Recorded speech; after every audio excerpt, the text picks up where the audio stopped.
Good morning everyone. আজকে 8 March Saturday. আজকের দিনটা আমার জন্য খুব গুরুত্বপূর্ণ। আজকে আমার অফিসে একটা খুব ইম্পর্টেন্ট কাজ আছে সারা দিন ধরেই। তো এখন বাজে সকাল 9:20, সবে ঘুম থেকে উঠলাম। কুইকলি ব্রেকফাস্ট করে আমি কাজে বসে যাব। সকাল 10টা থেকে দুপুর 2টো অবধি কাজ করব, তারপর একটা ছোট ব্রেক নেব। আবার রাত্রি 8টার মধ্যে আমাকে অফিসে ঢুকতে হবে, ক্লায়েন্ট অফিসে। সারা রাতের কাজ মোটামুটি কালকে সকাল 10টা 11টা অবধি চলবে। কি হচ্ছে জানাবো। হয়তো ভ্লগিং ভালোভাবে করতে পারবো না, তবে চেষ্টা করব যতটা তুলে ধরা যায়। চললাম কুইকলি ব্রেকফাস্টটা করে নিতে, এরপরে এসেই বসে যেতে হবে। আজকে ব্রেকফাস্টে নিয়েছি কয়েকটা প্যানকেক, উত্তাপাম, একটা ইডলি, অনেকটা সাম্বার। এদিকে নিয়েছি একটা চকলেট মাফিন আর একটা পাইনঅ্যাপেল ড্যানিশ, আর এক গ্লাস পাইনঅ্যাপেল জুস। প্যানকেকের জন্য একটু ম্যাপেল সিরাপ দিয়ে গেল। দেখুন পাত্রটা কি সুন্দর না? দেখুন কি কাণ্ড, আমাদের শেফ প্রদীপ ভাই আমার জন্য পাঠিয়ে দিয়েছে গ্রিলড চিকেন। দেখতে খুবই সুন্দর লাগছে, খেয়ে জানাবো কেমন লাগলো।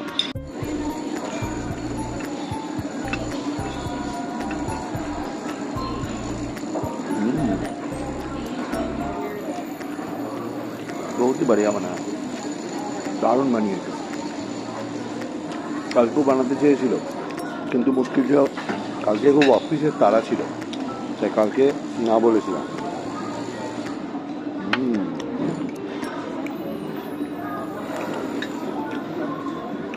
আজকে দেখেছে যে ছুটি আছে, বাড়ির জামা কাপড় পরে বসে আছি রেস্টুরেন্টে, তো নিজেই ও করে পাঠিয়ে দিয়েছে। আপনাদের সঙ্গে একবার প্রদীপ ভাইয়ের আলাপ করিয়ে দিতে হবে।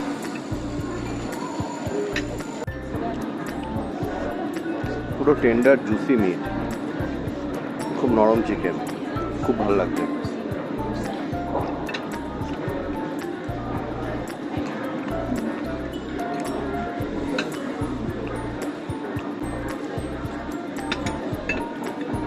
এত বছরের বন্ধুত্ব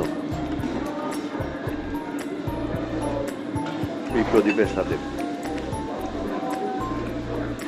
যদিও আমি কাবিরাতে আসছি প্রদীপ জয়েন করার আগে থেকে। আমি আসছি 2014 থেকে, আর প্রদীপ জয়েন করেছিল তারপরে 2014। তখন ছিল নীল ভাই, সেও এক ইন্ডিয়ানই ছিল, সেও আমাদের খুব খেয়াল রাখতো।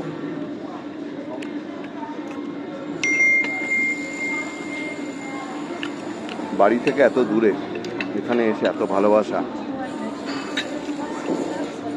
খুবই ভালো লাগে।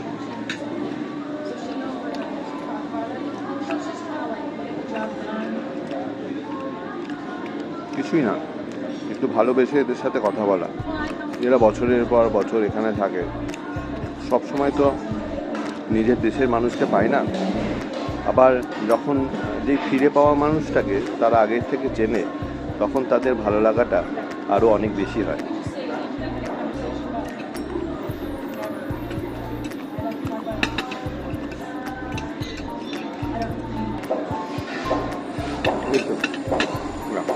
You can take this one too, but then give me a fresh spoon for this one. Breakfast মোটামুটি শেষ, এখন খাচ্ছি ইন্ডিয়ান মশালা টি, আর সঙ্গে কিছু cake and pineapple Danish. Breakfast হয়ে গেছে। ইচ্ছে ছিল প্রদীপের সঙ্গে আলাপ করিয়ে দেওয়ার, কিন্তু প্রদীপ এখানকার হেড শেফ এখন, তো প্রচণ্ড ব্যস্ত, তো এখন হবে না। আমি ওকে বলেছি ওর সাথে পরে একবার দেখা করাবো। এখন বাজে সকাল 10টা 5, ব্রেকফাস্ট ডান। এখন গিয়েই ল্যাপটপ খুলবো, কিছু অফিসিয়াল কাজকর্ম করে মোটামুটি 12:30 1টা নাগাদ ফ্রি হব। তারপরে দেখা যাবে তখন কি করবো, সঙ্গে থাকুন। এই দেখো সেদিন যে ফুলগুলো দেখাচ্ছিলাম, কি অদ্ভুত না দেখতে। বাস্কেটবল কোর্টে ভিড় দেখুন, প্রচুর লোকজন এসছে প্র্যাকটিস করতে।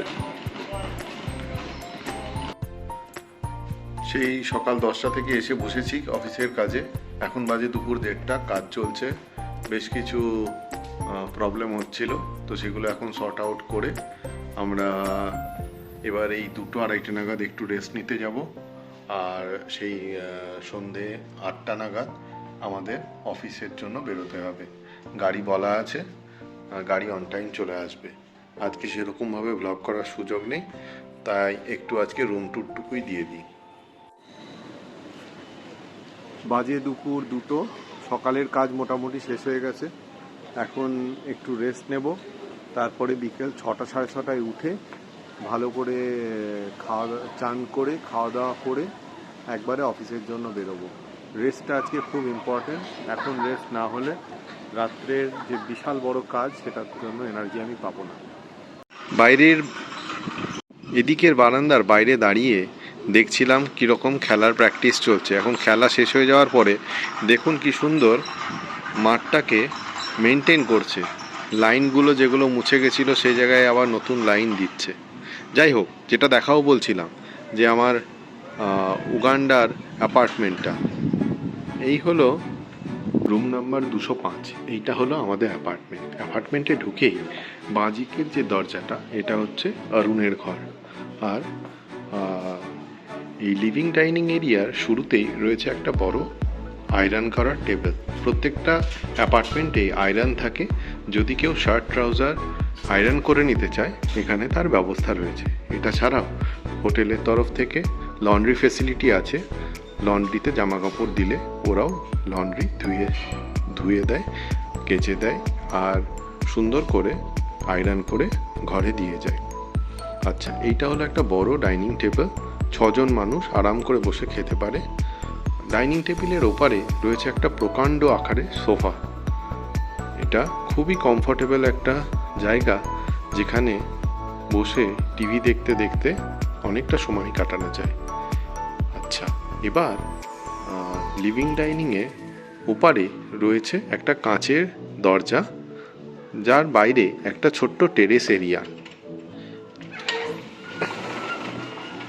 এই টেরেস এরিয়াটাতেও একটা ছোট টেবিল আর 4টে চেয়ার রয়েছে। এখানে বসেও খাওয়া দাওয়া, গল্প গুজব করা যায়। আর এপারে রয়েছে এরকম দুটো রিল্যাক্স করার জায়গা, আর এখানে রয়েছে একটা সুন্দর দোলনা। এইখানে দুলতে দুলতে ওপারে সুইমিং পুল আর প্রকৃতি দেখতে খুবই ভালো লাগে। টেরেসের সঙ্গে লাগোয়া এই ঘরটি আমার। এবার আমার ঘরটি দেখাবো, তবে এদিক দিয়ে ঢুকবো না, আমি ঢুকবো লিভিং এরিয়ার মধ্যে দিয়ে গিয়ে। তো আমি এবার যাচ্ছি আমার ঘরের দিকে। আমার ঘরে ঢোকার আগে এই জায়গাটা হলো একটা সুন্দর কিচেন এরিয়া। এই কিচেন এরিয়াটাতে, এইখানটাতে রয়েছে একটা ফ্রিজ, আর রয়েছে মাইক্রো ওভেন। এইটা হলো রান্না করার স্টোভ। এটা কিন্তু একটা ইলেকট্রিক স্টোভ। এখান থেকে এটাকে অপারেট করা হয়। যে কোনো ইন্ডাকশান বা নন ইন্ডাকশান কুকওয়্যার এখানে ফিট করে যায়। বুঝতে পারছেন, এটা হচ্ছে একটা ইলেকট্রিক হিটার। তো যাই হোক, এটার সঙ্গে রয়েছে একটা ইলেকট্রিক কেটল, এখানে রয়েছে একটা টোস্টার, আর ওপরে প্রচুর কাটলারিজ। এই দেখুন, এই জায়গাটা একটা ইন্টারেস্টিং জায়গা। এখানে যারা মেডস রয়েছে তারা বাসনপত্র ধুয়ে দিয়ে ওপরে রেখে দেয়। এখানে ভিজে বাসনটাই রাখা হয়। ভিজে বাসন থেকে জলটা পড়ে এখানে, আর এইখান থেকে একটা ব্যবস্থা করা আছে যাতে জলটা সোজা গিয়ে সিঙ্কে পড়ে। এটা একটা খুব ইন্টারেস্টিং সেট আপ। এটাতে বাসনপত্র বাইরে শুকোতে হয় না, আর বাসনপত্রগুলো খুব তাড়াতাড়ি শুকিয়েও যায়। বাইরেটা দেখতেও খারাপ লাগে না। এটা ছাড়াও এখানে রয়েছে অনেক প্লেটস, এদিকে রয়েছে অনেক গ্লাসেস, এখানে রয়েছে কাপস। এই মুহূর্তে কাপস নেই। আচ্ছা, আর নিচে রয়েছে অনেক ড্রয়ার্সে রয়েছে কাটলারিজ, আরও অনেক কিছু। এবার আসি কিচেনের লাগোয়া যে এই বাথরুমটা রয়েছে, এইটা আমার বাথরুম। অরুণের ঘরের বাথরুমটা অরুণের ঘরের সাথে অ্যাটাচড, আর আমার ঘরের বাথরুমটা ঠিক ঘরের বাইরেই। এটা হচ্ছে শাওয়ার এরিয়া, এটা বেসিন, এখানে একটা ছোট হেয়ার ড্রায়ার রয়েছে, আর এইটা হচ্ছে কোমোড এরিয়া। এবার শেষমেশ আসি আমার ঘরে। এইটা হচ্ছে আমার ঘর।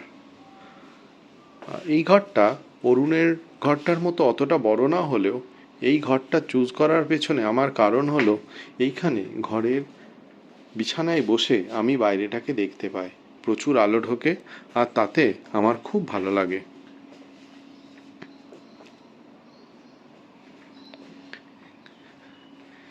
এই দিক থেকে ঘরটাকে দেখালে অনেকটা এরকম লাগে। এখানে বেডের দুপাশে দুটো সাইড টেবিল রয়েছে, এনাফ চার্জিং পোর্টস রয়েছে। এইখানে আছে একটা টিভির পোর্টস, যদিও এদের টিভিটা এখন খারাপ বলে লাগানো নেই, আমি বললেই যদিও করে দেবে, তবে এখানে এসে কি আর টিভি দেখার সময় আছে, আপনারাই বলুন। ঘরে রয়েছে একটা এসি, আর নিচে রয়েছে একটা কাবার্ড। কাবারটা যখন খুলেই ফেললাম, একটা জিনিস আপনাদের দেখায় আমি কিভাবে অনসাইটে থাকলে আমার ড্রেস ম্যানেজ করি। আমি জবে যেটা পরি সেটা সিকোয়েন্সিয়ালি আমি সাজিয়ে দিই। এইটা পড়েছি Monday, Tuesday, Wednesday, Thursday, Friday. তো এইভাবে সাজিয়ে রাখলে আমাকে আর আলাদা করে মনে রাখতে হয় না কবে কি পড়েছিলাম। রুমটা কেমন দেখলেন একটু জানাবেন, কমেন্ট করলে কমেন্টগুলো পড়তে খুব ভালো লাগে। আচ্ছা, এখন বাইরেটা পুরো মেঘলা, আজকে খুব সম্ভবত বৃষ্টি নামলেও নামতে পারে। টেরেস থেকে দেখছি আজকে সুইমিং পুলে বিশাল ভিড়, যেমনটা কয়েকদিন আগে বলেছিলাম, এখানে শনি রবিবার হলে সুইমিং পুলে আর হেলথ ক্লাবে প্রচণ্ড ভিড় হয়। কাম্পালার লোকজনেরা এখানে ছুটি কাটাতে আসে। এই দেখুন সুইমিং পুলে কত ভিড়, প্রচুর লোকজন চারিদিকে। এরা সারাদিন এখানেই সময় কাটায়। এখানে এই শ্যাকগুলোর পাশে যে টেবিলগুলো রাখা, ওইখানেই এদের খাবার সার্ভ করা হয়, আর এদের সময় কাটানো হয়ে গেলে বিকেলের দিকে এরা চলে যায়। আকাশের অবস্থা দেখুন, এই বর্ষা নামলো বলে। রেস্ট নিতে যাওয়ার আগে আরও একটা জিনিস আপনাদের দেখিয়ে দিই। এবার দেখাবো আপনাদের উগান্ডার কারেন্সির বিভিন্ন নোটগুলো। এইটা হচ্ছে 1000 শিলিংয়ের নোট। 1000 শিলিংয়ের নোটের সামনে দেখা যাচ্ছে ইম্পালা, যেটা অনেকটা হরিণের মতো দেখতে। উল্টো দিকটা অনেকটা এরকম দেখতে। 2000 শিলিংটা অনেকটা এরকম দেখতে। এর এখানে একটি স্ট্যাচুর ছবি আছে, সেই স্ট্যাচুটি হলো স্ট্যাচু অফ এডুকেশন। এই 2000 টাকার নোটের 2000 শিলিংয়ের নোটের উল্টো দিকে ছবিটা অনেকটা এরকম। দেখুন এখানে কি সুন্দর একটা তিলাপিয়া ফিশের ছবি আছে। এটি হলো 10,000 শিলিংয়ের নোট। এর এখানে একটি স্ট্যাচুর ছবি আছে, আর এর উল্টো দিকটায় অনেকটা এরকম ধরনের ছবিগুলো রয়েছে। 50,000 টাকার নোটে সামনেটা অনেকটা এরকম দেখতে, যেটাতে এই একটি ছবি রয়েছে। 50,000 টাকার নোটের উল্টো দিকটা এরকম দেখতে, যেখানে দেখতে পাওয়া যায় গরিলা, যা কিনা এখানকার প্রাকৃতিক সম্পদ। এবার দেখায় 500 শিলিংয়ের একটি কয়েন। এর উল্টো দিকটা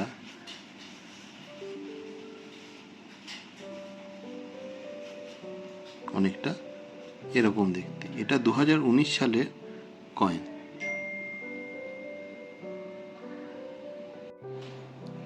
বাজে প্রায় দুপুর 3টে। এবার যাচ্ছি শুতে। অনেকক্ষণ ধরেই ভাবছি রেস্ট নেব, কিন্তু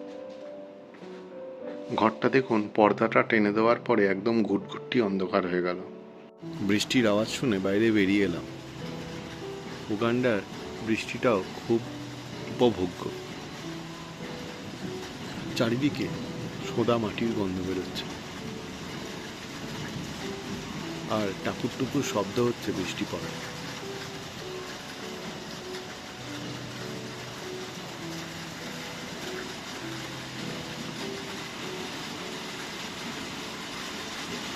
উঠে পড়েছি ঘুম থেকে, 2.5 ঘন্টা ঘুম হলো। আর এবার খাবো একটু বিকেলে স্ন্যাক্স। এদিকে হচ্ছে ব্রেড টোস্ট, আর এখানে হচ্ছে sunny side up egg poach. Snacks ready, bread butter, egg poach and coffee. এখন বাজে বিকেল 6:34। এবার ইভিনিং স্ন্যাক্সটা করে নিয়ে একটু ফ্রেশ হয়ে গিয়ে তারপর তাড়াতাড়ি রেডি হয়ে যাব। আজ 8ই মার্চের ব্লগটা এখানেই শেষ করছি। দেখা হবে আবার কালকে অন্য একটা ব্লগে। Bye bye.